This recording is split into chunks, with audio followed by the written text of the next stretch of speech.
ഞാൻ ഒരു കാര്യം പറയട്ടെ, അതായത് വളരെ സങ്കടം ഉണ്ടാക്കുന്ന ഒരു കാലഘട്ടത്തിലൂടെ നമ്മൾ കടന്നു പോയിക്കൊണ്ടിരിക്കുന്നത്. വയനാട് ഈ ഒരു ഭൂമിയിൽ നമ്മൾ ജീവിക്കാൻ തുടങ്ങിയിട്ട് കുറേ നൂറ്റാണ്ടുകളായില്ലേ. അന്ന് തൊട്ട് ഇന്ന് വരെ നമ്മൾ പ്രകൃതിയോട് എന്തൊക്കെ തെറ്റുകൾ ചെയ്തിട്ടുണ്ടാവും. ഇപ്പോൾ ഒരു ചെറിയ കാര്യങ്ങൾ, അതായത് ചെറിയ മൈന്യൂട്ടായിട്ടുള്ള കാര്യങ്ങൾ പോലും നമ്മൾ വിചാരിക്കും ഇത് വളരെ ഇമ്പോർട്ടൻ്റ് അല്ല. പക്ഷേ ഈ മൈന്യൂട്ടായിട്ടുള്ള കാര്യങ്ങൾ പോലും വലിയ കാര്യങ്ങളായിട്ട് മാറും.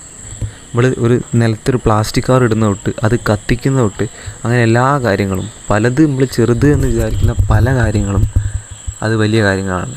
ഒരു തുള്ളി പല വെള്ളമെന്ന് പണ്ടുള്ള ആൾക്കാർ പറയുന്നില്ലേ, അതേപോലെ തന്നെ നമ്മൾ ചെയ്യുന്ന ഓരോ കാര്യങ്ങളും അതെല്ലാം കൂടെ വലിയൊരു റിയാക്ഷനായിട്ടാണ് തിരിച്ചു വരിക.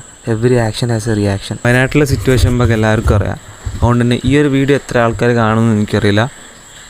ഒരാൾ കണ്ടാൽ പോലും ഞാനൊരു കാര്യം അഭ്യർത്ഥിക്കുകയാണ്, നമ്മളെക്കൊണ്ട് കഴിയുന്ന സഹായങ്ങൾ എല്ലാവരും ചെയ്യുക. ഫിസിക്കലായിട്ട് എല്ലാവർക്കും ഹെൽപ്പ് ചെയ്യാൻ പറ്റിക്കൊള്ളുന്നില്ല, പക്ഷേ മെൻ്റലി നമുക്ക് ചെയ്യാം. ഞാൻ ഉദ്ദേശിച്ചത് എന്താണെന്ന് വെച്ചാൽ ധനസഹായങ്ങൾ അല്ലെങ്കിൽ കളക്റ്റിംഗ് പോയിൻറ്റിൽ എന്തെങ്കിലുമൊക്കെ പ്രൊഡക്റ്റ് നമ്മളെക്കൊണ്ട് പറ്റുന്ന സാധനങ്ങൾ എത്തിക്കുക, അങ്ങനത്തെ കാര്യങ്ങളൊക്കെ. പിന്നെ ഈ ഒരു ദുരന്ത സാഹചര്യത്തിലും ലോകത്തിലെല്ലാ മലയാളികളും ഫിസിക്കലിയും അതേപോലെ തന്നെ മെൻ്റലിയും ഒത്തൊരുമയോടെ നിൽക്കുന്ന പല രീതിയിലും നമ്മൾ സോഷ്യൽ മീഡിയയിലും അല്ലാതെയും ഒക്കെ കാണുമ്പോൾ സത്യം പറഞ്ഞാൽ ഈ ഒരു പ്രതീക്ഷ ഇല്ലാത്ത ഈ ഒരു കാലഘട്ടത്തിലും ഒരു ചെറിയൊരു തരി പ്രതീക്ഷ എവിടേക്കോ കാണുന്ന പോലൊരു ഫീല്.